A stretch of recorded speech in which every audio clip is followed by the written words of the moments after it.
Shalom, selamat berjumpa kembali di program Bible Study. Apa kabar Anda semuanya? Apakah Anda dalam keadaan yang penuh semangat, sehat? Seperti saya juga lagi penuh bersemangat. Karena selain membawakan acara ini, saya juga sama-sama belajar sebenarnya di sini.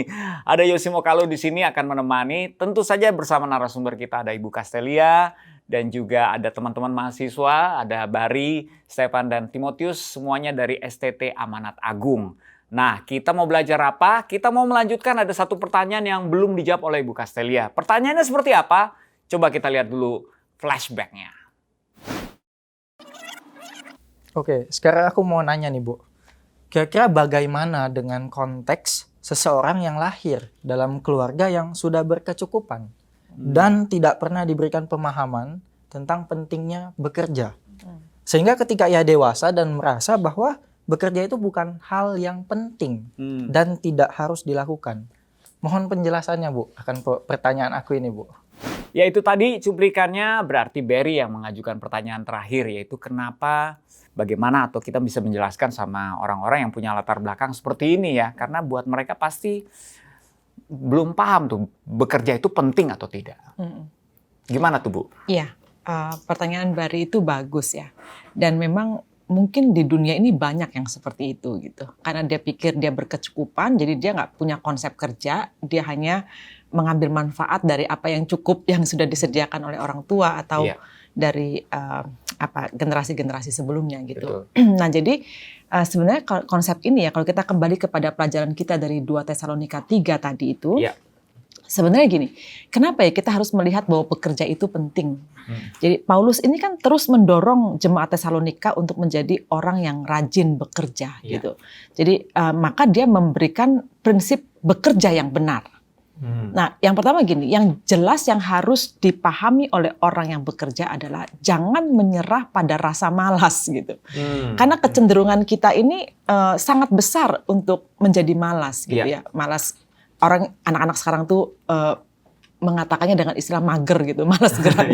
Jadi kayaknya malas ngapa-ngapain gitu kan. Jadi rasa malas itu adalah godaan yang harus dilawan gitu. Nah itu sebabnya Paulus menghabiskan banyak sekali waktu untuk menasihati mereka ini dan mendorong mereka untuk kerja gitu. Nah hal berikutnya yang perlu kita pelajari gini, bahwa kita harus belajar untuk memiliki prinsip bahwa bermalas-malasan itu adalah tindakan yang mempermalukan diri sendiri gitu. Makanya dalam hal ini kemudian Paulus dengan keras sekali mengatakan gini, bagi orang yang tidak mau bekerja, janganlah dia makan. Itu ada ditulis di ayat yang ke-10 dari pasal yang ketiga gitu. Jadi kalimat yang keras ini memperingati orang yang sebenarnya bisa kerja tapi nggak mau kerja gitu. Dan memakai alasan itu tadi sedang menantikan kedatangan Tuhan. Tapi dia juga butuh makan sebenarnya. Tapi dia makan dari hasil kerja orang lain. Padahal dia sebenarnya bisa bekerja. Itu kan tidak fair dalam tatanan hidup sosial sebenarnya.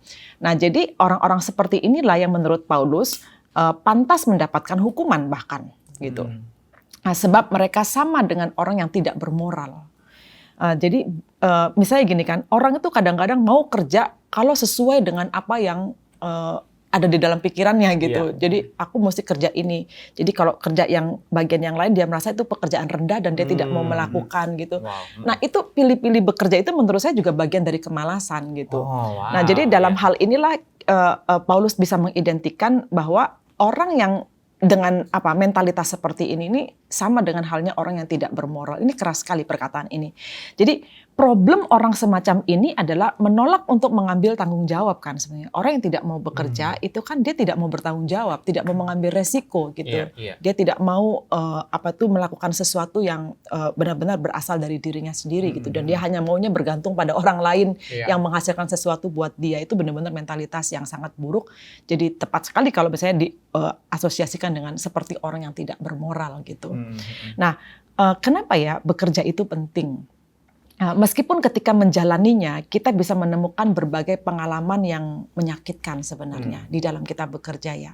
Selain kelelahan secara fisik, tapi kadang-kala gesekan-gesekan gitu ya di dalam kita bekerja itu bisa terjadi.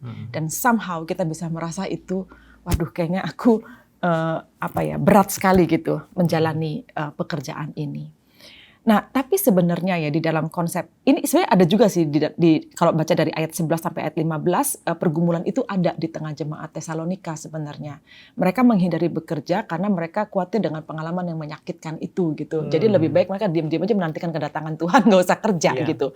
Nah, sebenarnya ya konsep bekerja yang Paulus ajarkan kepada mereka ini adalah gini. Sebenarnya bekerja itu dimaksudkan untuk memberi kita rasa berharga sebenarnya. Jadi bekerja itu memberi kita makna. Kita menemukan makna dalam diri kita, rasa berharga di dalam diri kita. Jadi ketika kita bekerja, kita merasa bahwa kita ini bisa untuk diberi kepercayaan gitu, menyelesaikan misi tertentu dalam pekerjaan tersebut gitu. Itu sebabnya bagaimana dengan konsep seperti ini, bagaimana kita bisa mengatakan bahwa bekerja itu adalah kutukan gitu. Sebaliknya justru bekerja itu adalah berkat buat setiap orang percaya. Itu harus kita pahami. Bekerja itu adalah berkat buat setiap orang percaya karena dengan bekerja kita bisa menemukan yang saya sebut rasa berharga maupun makna hidup itu tadi gitu. Karena kita seperti menjalankan misi gitu di dalam kita bekerja ya. Jadi bekerja sekali lagi bukan semata-mata karena uang ya. Tapi ketika kita bekerja kita mendapatkan makna dan bahkan kita bisa menjadi berkat buat banyak orang gitu. Nah, jadi secara literal Paulus memerintahkan agar mereka berupaya untuk dalam gambaran bekerja itu ya, untuk makan dari makanan yang dihasilkan oleh mereka sendiri karena mereka bekerja. Nah, itulah mentalitas yang diharapkan dari orang yang menantikan kedatangan Tuhan yang kedua kali, kerja gitu. Makanya kan Yohanes pernah bilang gini, kerjalah karena selagi hari masih siang gitu. Karena akan datang malam ketika kamu sudah tidak lagi bisa bekerja gitu. Ya itu adalah saat Tuhan datang ya kamu sudah tidak lagi bekerja gitu. Tapi selama kamu dalam masa penantian harus kerja gitu, harus bekerja. Karena dalam hal inilah kita bisa melihat bahwa bekerja membuat kita bisa berpartisipasi dalam misi Allah di dunia ini gitu. Wow, keren sekali nih. Banyak nih yang saya garis bawahi nih ya. Tadi saya juga bisa melihat bahwa pilih-pilih bekerja itu adalah bagian dari kemalasan tuh. Tadi saya dengar tuh ya, ini jadi banyak yang tersentil kali ya. Karena gini loh, kalau zamannya pandemi ya Bu ya, kan pekerja seni itu mungkin banyak teman-teman saya yang nyaman dengan apa yang sudah biasa mereka lakukan. Ketika opsi itu tidak ada, kan pandemi tidak ada manggung, ya kan?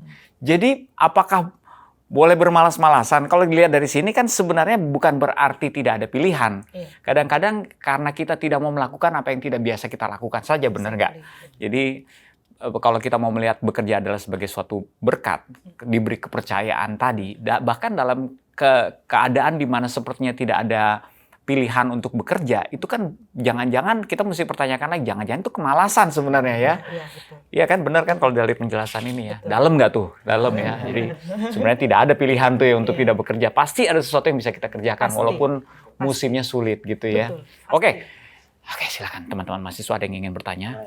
Silakan. Mungkin ini jeritan hati gitu ya. Luar biasa. Nah, ya kita tahu bahwa ketika kita bekerja pasti ada tekanan-tekanan begitu ya. Mungkin ada bosnya yang galak, harus lembur terus, gajinya kecil, ditekan atasan, ditekan rekan kerja. Nah, ada nggak sih Bu ayat firman Tuhan yang mengatakan bahwa supaya kita harus terus bertahan begitu Bu dalam bekerja? Ya, jadi artinya kita sudah sepakat nih ceritanya ya bahwa bekerja itu penting nih. Tapi kan situasi saya nih susah nih untuk bertahan nih Bu. Nih bos saya galak banget misalnya gitu ya, pekerjaan saya sulit gitu ya. Gaji saya kecil kayak misalnya kayak gitu semuanya. Nih kayak nggak ada motivasi sama sekali nih. Apa nih kira-kira Bu? Kalau tadi kan dia tutup dengan pertanyaan, ada nggak ya Bu ayat firman Tuhan yang ngomong kayak gini gitu kan ya? Pakai ayat. Iya pakai ayat ya. Jadi ada dong tentu. Misalnya di Kolose 3:23 ya yang mengatakan bahwa lakukanlah segala sesuatu seperti untuk Tuhan gitu. Ya jadi meskipun memang bekerja itu seperti pressure ya. Saya selalu punya gambaran gini loh. Kalau kamu bekerja dan kamu merasa itu pressure, artinya kamu tuh belum menyatu dengan panggilan pekerjaan ini. You still think bahwa pekerjaan itu adalah burden gitu, beban. Dan itu terjadi, akhirnya itu adalah eksternal di luar diri kita dan kemudian itu dibebankan kepada kita. Maka kamu merasa pekerjaan itu adalah pressure.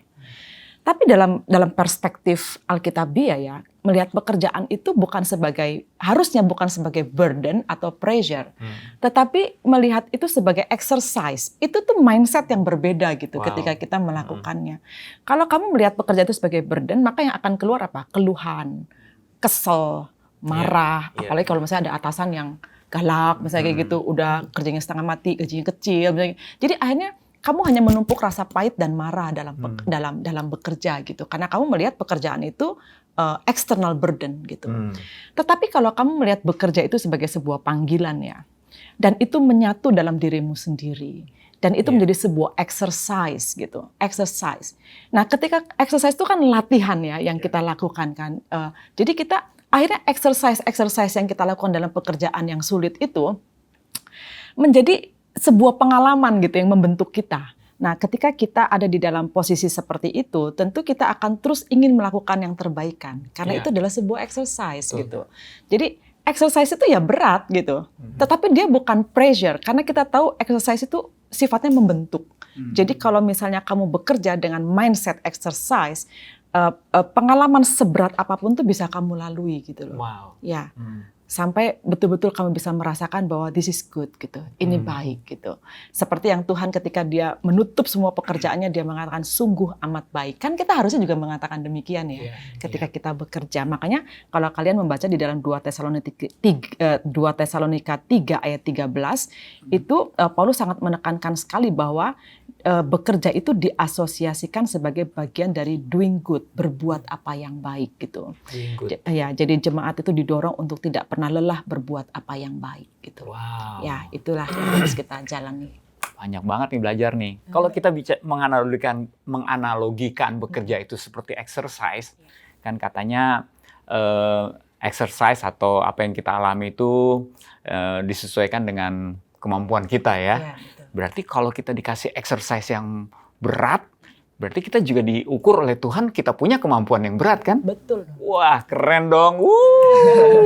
Makanya bersyukur nih kalau teman-teman jangan buru-buru komplain. Kalau Tuhan izinkan terjadi sesuatu sama kita lihat lebih jauh. Cara pandangnya dirubah ya berarti ya Bu ya.